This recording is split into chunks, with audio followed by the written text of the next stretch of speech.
In this lecture, we want to talk about time frequency analysis. So, in previous discussions, we've talked about frequency-based analysis of signals, and basically looking at something in the frequency domain tells you things about the signal content that may not always be obvious when you're looking at the signal in the time domain.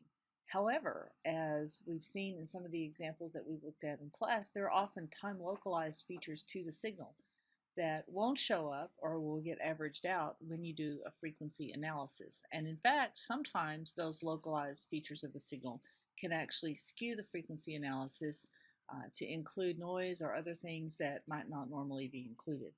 So when we talk about time frequency analysis, that in some ways allows us to use the best of both worlds. We can do a frequency analysis, yet we can do it somewhat localized in time. So one example of this is if we looked at the Fourier transform of a musical passage, that would tell us what notes are played in the passage, but it would be extremely difficult to figure out exactly when those notes were played and even for how long they're played. So previous methods required stationarity, so waveforms don't change their statistical properties and thus don't change their spectral properties. But biological signals by nature are often non-stationary. In fact, as you've seen from some of the examples in the class, the EEG will change depending on the internal mental state. It will even change depending on other body signals like eye blinks or facial movements that are considered noise but actually show up and make the signal have non-stationary features. So we need techniques that will extract both time and frequency information. And as a general rule, those can be divided into two groups. The first group would be time frequency methods that we'll cover in this chapter. And the second technique would be time scale methods that are better known as wavelet analyses, and that's covered in the next chapter. Both of these are lumped together in this module, Module 5. So the short-term Fourier transform or spectrogram is the most commonly used and sort of the introductory level of looking at time frequency analyses. In the continuous domain, a traditional Fourier transform, so your traditional Fourier transform would be x of t, and then here is your transforming function. We now multiply that by a sliding window, w of t minus tau, where tau is the sliding or lag variable. The discrete representation is similar. We're just working with n and k instead of t and tau. Now, by changing the window size, it's possible to trade off between time resolution and frequency resolution. And basically, the short-term Fourier transform has a time frequency uncertainty given by bandwidth times time is greater than or equal to 1 over 4 pi, where b is bandwidth or frequency resolution and t is time resolution. So in other words, you cannot have with the STFT both outstanding time resolution and outstanding frequency resolution. You have to choose one or the other that's most appropriate to your problem. So this sort of gives an idea. If we were to choose a very short window, then that would give fairly poor frequency resolution. Whereas if we were to choose a longer window, that gives you fairly poor time resolution. So if you visualize, say, a signal here that's varying quite slowly, that slow variation would not necessarily show up in this very short time window because you haven't acquired enough data to even see that low frequency signal change. On the other hand, if you had a little blip of something here occurring in the first half second, you would probably average that out over this longer time window, whereas it would be its frequency characteristics or its its time characteristics or its characteristics as a function of time would be well captured with this smaller window. So when we talk about time frequency trade-off, what we're talking about is when you look at the short-term Fourier transform, are you seeing, in other words, are you going to see good resolution of the spectrum in time versus good resolution of the spectrum in frequency? So MATLAB implementation of the STFT can be done by the MATLAB command spectrogram. That's within the signal processing toolbox. There's also a tool that your textbook author provides called SpectOG that's shown in the next slide. Here's a little bit from MATLAB's help menu of the spectrogram command. Obviously, this would be your output files. and you could label these clearly. You could label these anything, but in the way it's set up, basically the output will give you a matrix that contains the magnitude and the phase, and then the rows will be the time axis, and the columns will be the frequency axis. So the original output arguments f and t are time and frequency vectors. Um, X is your input signal. W is your window. So you need to choose your window size when you do this. Otherwise, MATLAB will default. You also need to choose your overlap. So if we go back to the previous slide, and I had a signal here, and I divided it into, say, 0.25 second blocks. I'm going to have, because this is a rectangular window in time, I'm going to have, when I Fourier transform that, I'll actually have a convolution of the transform between this rectangular window and whatever the frequency content is inside the window. So in order to minimize that, in order to minimize edge effects, what I would do is I would take a window from here to here, and then my second window I would actually have overlap that window. So you do that continuous overlapping. Different versions of MATLAB and different things in the toolbox and different commands default to different things, but most of them will default to a 50% overlap, which is kind of a good number. It tends to smooth out the results of the STFT without without too much overlap that would tend, once again, to integrate away small changes. So here's a signal that was constructed of a lower frequency and then a high frequency with a change that occurs at 1 second. So obviously this is just a 10 hertz signal up to 1 second, and then it switches to a 40 hertz signal. Each of those signals is on for half of a second. So the goal here is to determine the magnitude of the STFT and plot it as a three-dimensional grid and as a contour plot, and to do this using um, the actual code, not the signal processing toolbox. Also, when you do this window, if you use a strictly rectangular window, the Fourier transform of a rectangle has a pretty distinct frequency characteristic on its own. So as I said before, you're actually going to get as your output the convolution of this rectangular window with the spectrum of whatever's inside the window. So you can minimize that by using a windowing function that rounds these sharp edges a little bit and hence does away with some of the ripple that will come out in the frequency spectrum. So in this example, he's using a Hanning window in order to smooth out those edges a bit. So this function spectog basically has arguments quite similar to spectrogram, and we'll look at the next page.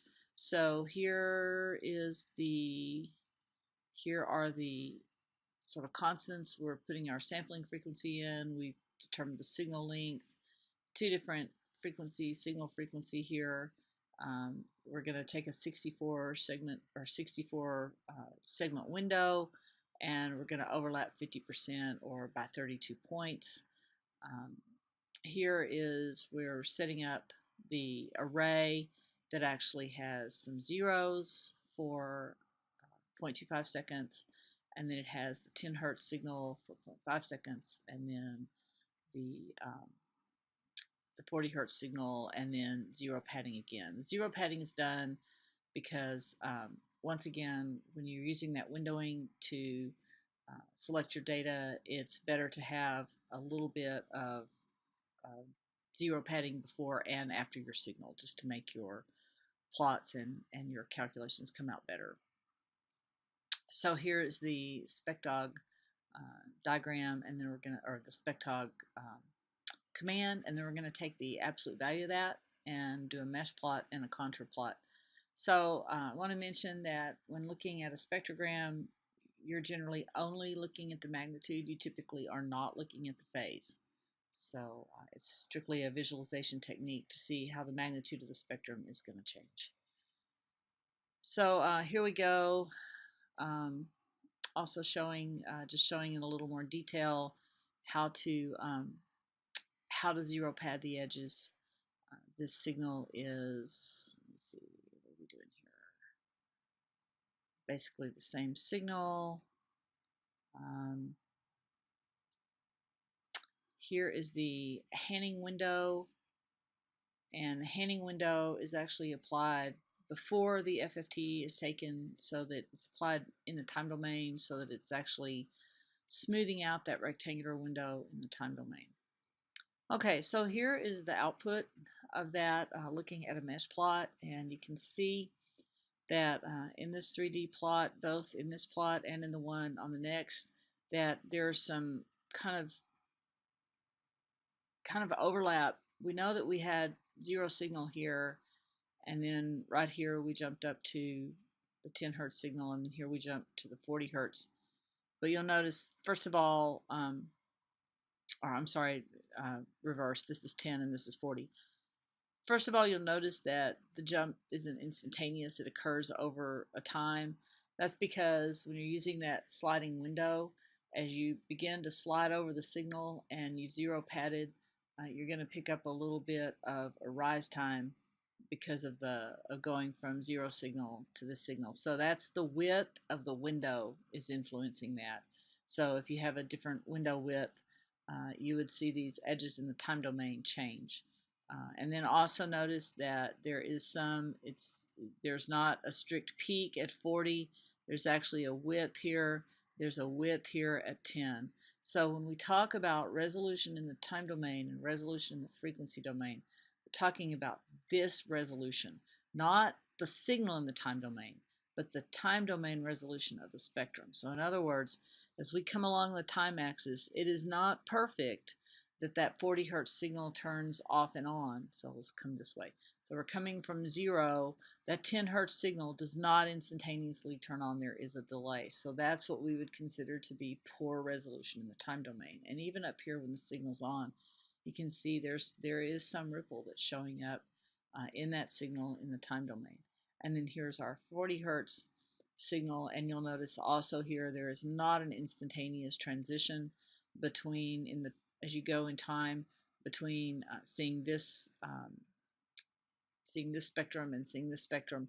There's some transition that occurs in it, so you don't have perfect time resolution, nor do you have perfect frequency resolution. You can see we're still picking up frequencies in the 60, 80, 100 hertz range when we get to this part of the signal. So that's what's meant in a visual way by time and frequency resolution and that trade-off. So typically you can make one better but not the other. So you're gonna it's a trade-off. And sometimes people will run it both ways so that they can see, really good time resolution, really good frequency resolution.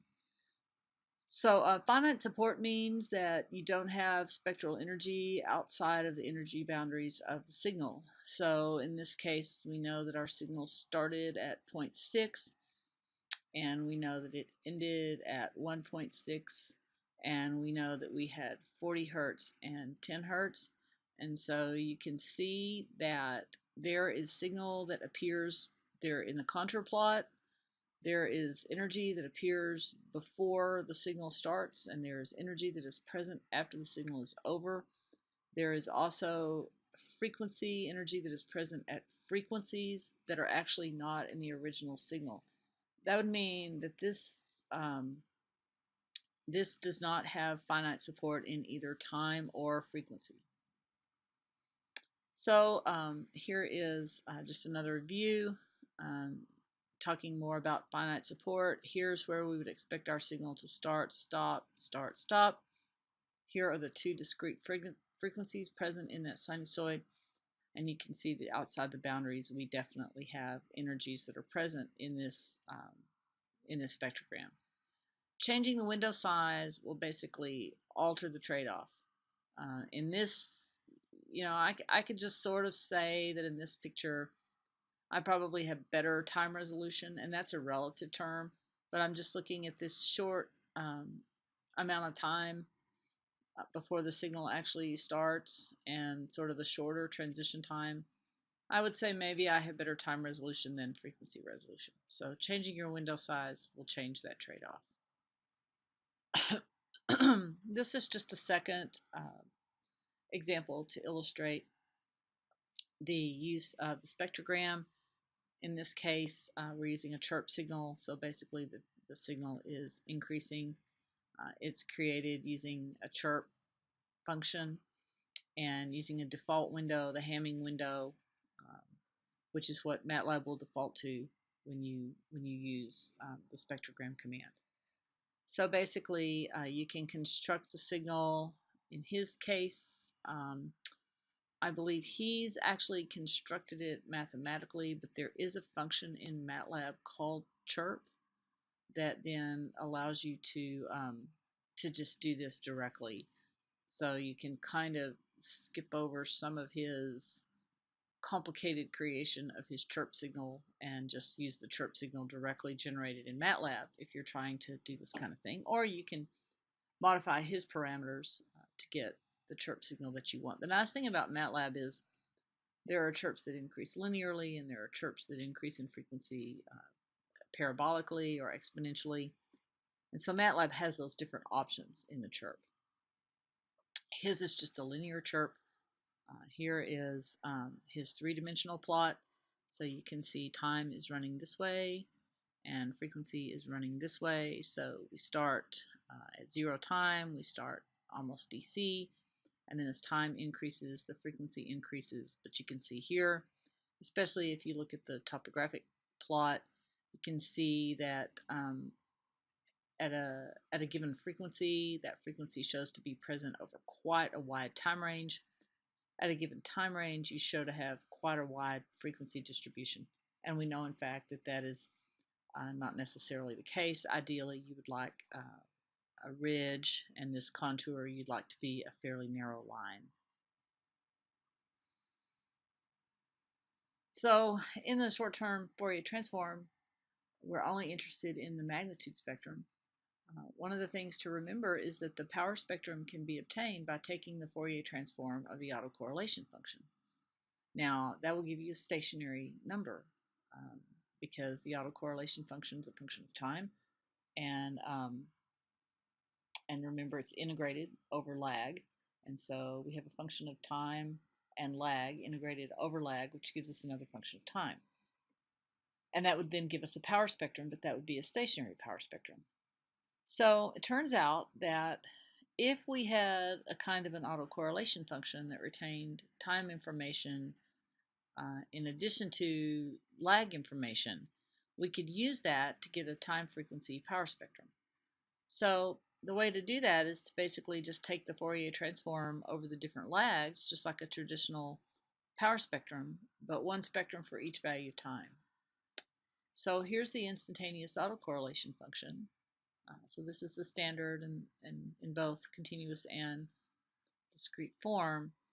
If we don't integrate, then we basically get a function of both time and lag. And here it's been rewritten to sort of center the lag around the time point t. And then we can do that in discrete form with x of k plus n and x star of k minus n. So basically, this is the instantaneous autocorrelation function because we haven't integrated it. So we haven't integrated out time yet in this. So later on, what we'll do is basically take the Fourier transform at each time value, so each value of n, and then that would give us a time-dependent power spectrum. So this is an example of computing the instantaneous autocorrelation of a 2 Hz sine wave and then plotting the result as a 3D mesh plot and a contour plot. So after the data are generated, the instantaneous autocorrelation function is evaluated at every time value n, and it's just put in a loop.